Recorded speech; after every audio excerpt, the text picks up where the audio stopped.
বছর ছিলেন? কোথায় ছিলেন? This is আমার where I was captured. 8 years. 8 বছর এখানেই ছিলেন। I couldn't tell them day or night from the sun. They used to blindfold us and handcuff us. In the night, they used to handcuff us at the back. They wouldn't tell us where I was. They wouldn't give us even time for prayers. It felt like I was buried alive. They gave us a worse than that experience, and it continued for 8 years. মাঝখানে কোনো সময় বার করে নিয়ে গেছে ইন্টারোগেশনের একটু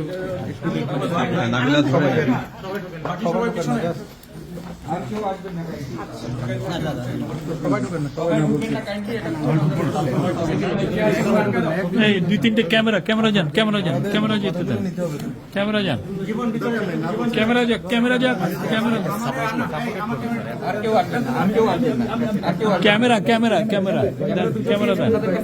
দেন না ওনারা দেন এই 9 ঢুকেন